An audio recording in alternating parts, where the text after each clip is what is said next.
like I've been saying, so it begins.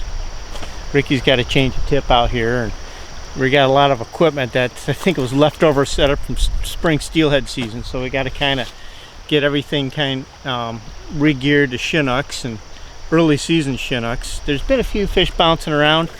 We're going to give it a try. We're having a stylish start this morning, at least this morning. So this is first day, day one. Hope we can remember how to fish for salmon. We got to refigure it out. Yeah, Rick's already gone. Yeah, I'm sink tipping it. I don't know what I'm going to do. I haven't rigged up my rod yet. Probably something simple. And we're going to probably just start out with some big woolly buggers, some small intruders, just whatever we happen to open up the box and go, looks cool. But anyways, this is our first day, opening morning, game on. We're now salmon fishing. So let's see what we do. Maybe we'll hook a fish. Yeah, the chaos begin. Maybe we'll fall on our faces. Maybe we'll rinse off a lot of flies, but follow along and yeah, I got a few bugs around and see what we can do. Yeah, here we go.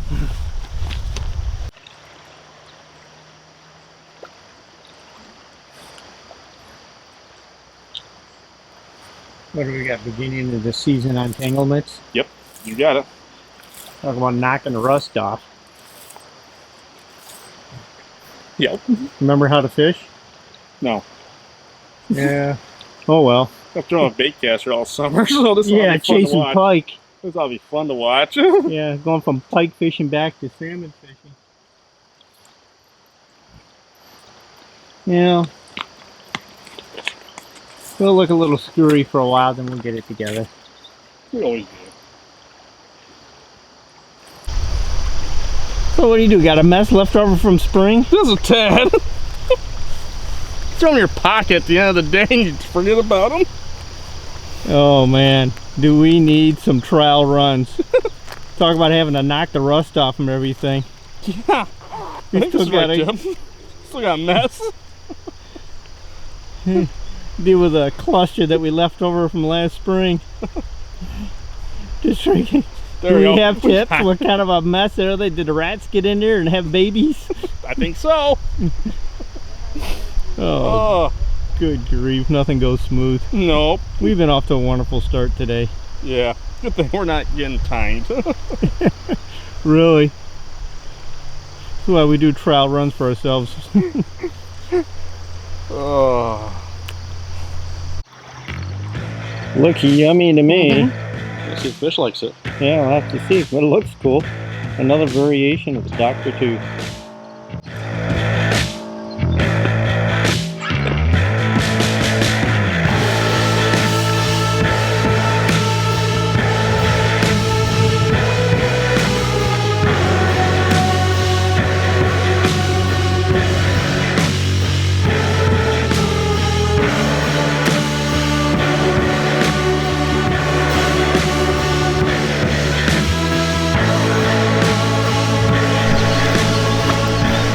Alright, quick little update what's going on. Rick's running a, it's 750 release, and we got a little bit of runoff because we've had a lot of rain, as I mentioned in one of my reports, or my previous report.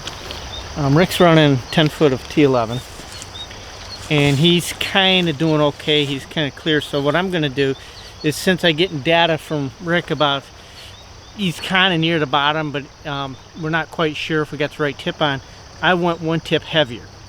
We do have 750 water release plus a little bit of runoff. I don't know if I mentioned it. He's got that nice big beautiful big brother grown up Dr. Tooth. I'm gonna go a little bit more knuckle dragger, old school, and run the old classic Raider bugger. So this is what I'm gonna run. Just to complete opposite. Rick's got something big, classic, beautiful, and tasty, and I'm just gonna kind of put a heavier tip on and kind of go a little bit old school, just to see if it makes a difference. Very often when we're fishing together, we do different stuff. We rarely do the same thing unless it's really working. So I'm gonna hop in and see if I can cover some water and see if I can make something happen. Hopefully I can remember how to swing a fly. It's been a while.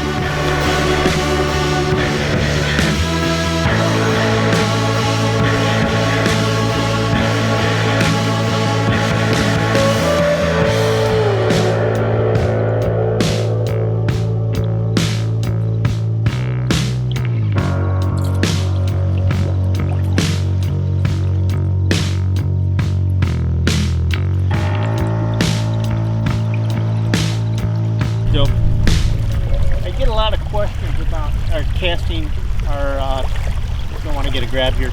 I do want to grab. Our casting and our line setup. Right now, really quick, we're running a Skagit system. But what I wanted to mention is the cast. We got a lot of water, more so than normal for the fall. That's 750 plus a little runoff. And it's hitting me river right. And what we have also is a downward breeze. So a lot of times you'll see us just go ahead and do a circle C. But because I got a downward breeze in the air and I got the current hitting me, so everything's coming to my bottom. What I'm going to do is, you notice I'm facing downstream. I'm just going to come up and just do a cat arm cast, which is a pretty powerful cast that keeps the D-loop from drifting into my body. So if you see this type of a cast, that's what we're doing. We got a downward breeze today, downriver breeze with the current hitting us on our right side. So everything's getting pushed in our body. So you're going to see a lot of either, if we do a circle C, throwing the circle way upriver so nothing gets drifted or blown into our bodies, or we're going to be doing a cat arm cast in this area as long as this breeze continues. Well, that's kind of the casting stroke we're using right now. So if any of you have been in our casting clinics, I've talked about that. Starting to hit out in there, so I'm really getting good. So I need to tip into the current a little bit to keep a clean drift.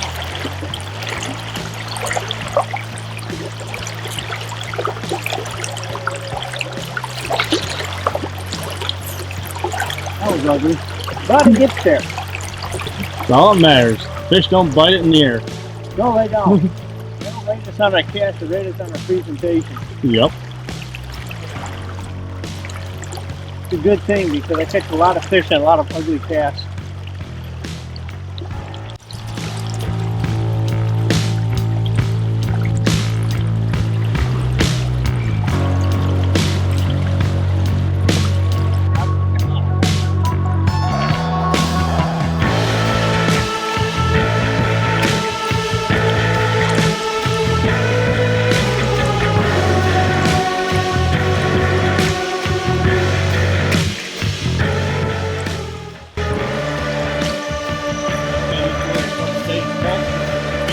Yeah.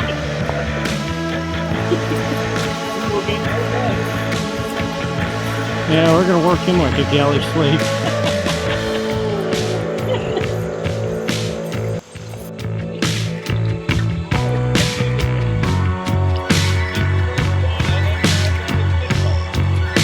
Nice.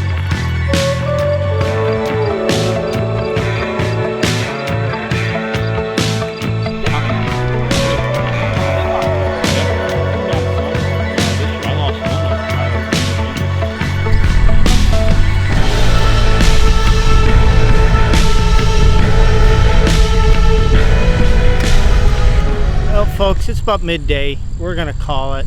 We bounced around, tried a couple of different spots, played around with a bunch of lines and stuff like that. Definitely a good day for me and Rick, and even Kelvin showed up in front of ours, fished with us for a little bit, to get the rust knocked out. Tomorrow we'll be on the water again. Looks like the weather predictions for some wet weather, some gray stuff. So as I always say, conditions can and do change quickly when we're fishing the tributaries. Let's see what happens with the conditions for tomorrow. Today we didn't touch anything, we suck. However, we did see a couple of fish moving around, a couple of fish rolling around. We saw, I think, 2 hookups. So there is a few fish moving through the system, just nothing on mass. Like I said, Labor Day weekend, we always get fish. It's somewhere between 20 and 2,000. And a little fish rose over there. And it looks like it's going to be closer to 20 fish, as it always is.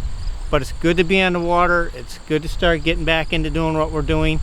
And I refer to this as the official start of our salmon season.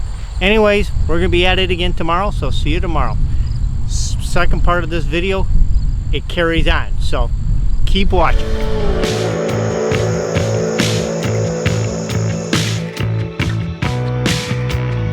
Oops.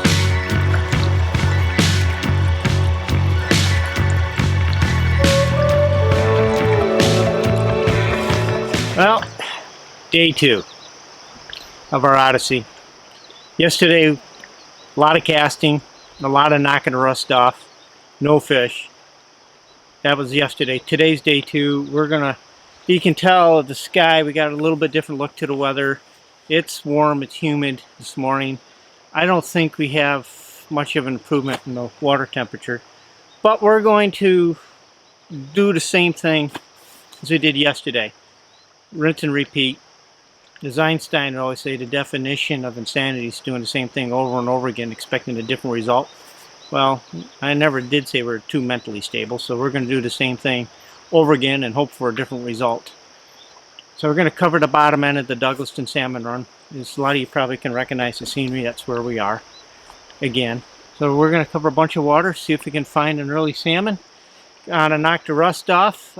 Today George is with us, so you'll see George doing the same thing. We're going to be fishing a lot of different techniques, and this time hang out until the end of the video. I'm going to do a little segment on the equipment that we're using, which is a lot. We got probably it's going to probably be 4 of us down here. We're going to probably have about 8 rods. So we're trying all sorts of different techniques. We're mixing it up. We're playing around a lot of different patterns. Very typical when we get together, video and fish. We're always goofing with stuff. That way we got something cool for you guys when you come and fish with us. But anyways, this is day 2. We're going to try to find a fish. If not, we're going to have fun doing it. Follow along. Let's see what happens.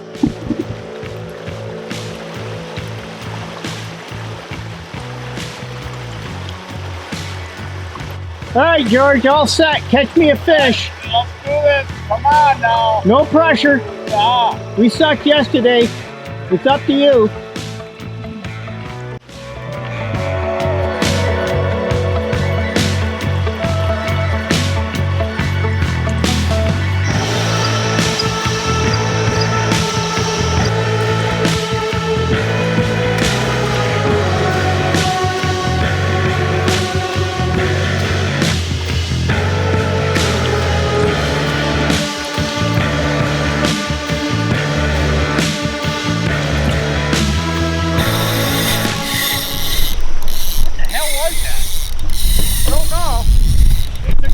Fish on!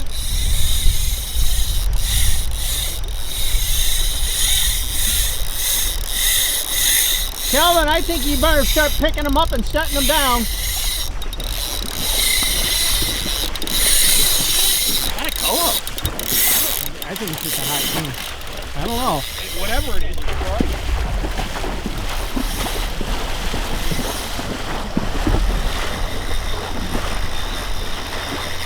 Bully. Real faster.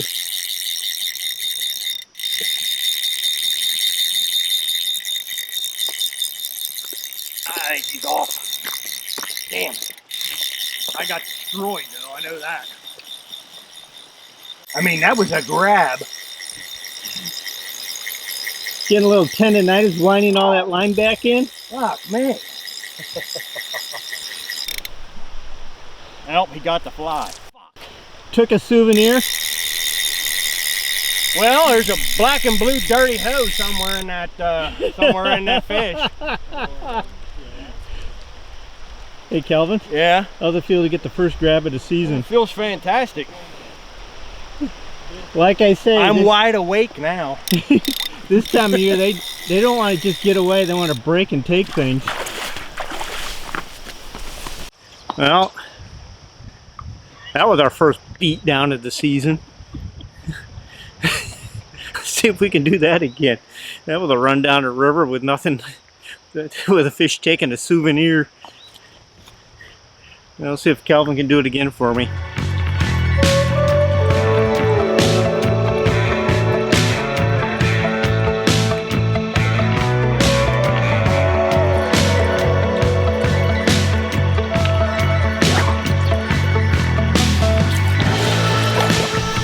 I'm fishing a deep spot here, so you probably saw some rod manipulation work you might be seeing, and me just trying to get the fly deep and roll casting to set up.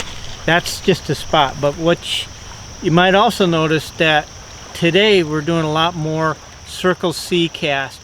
setting the D-loop on the upstream, upriver side of us. And that's more because yesterday we did a cat arm cast, today we're doing the Circle C cast. Complete change in the wind. Yesterday we had a really good downriver wind, today we have an upriver wind. So it's all about not having that D-loop blow into our body. Now because I'm fishing a fast spot of water, I'm setting my fly, my setup a little further upstream so that when I come across and make my cast and build my D-loop, the fly doesn't drift down in front of me. So that's something I'm taking in a note on the setup. You might notice that the setup is way further upstream than you would normally properly would do. That's to compensate for the fly being drifted down into in front of me. But the big thing to take away is the wind. If I was doing that downstream cat arm cast, the D-loop would be blown into my body today because of the wind that's coming upriver, where yesterday we were doing that to keep the wind from blowing the cast into our body. So it's a lot of just keeping that fly line away from us so we don't get hooked and we can make a nice cast.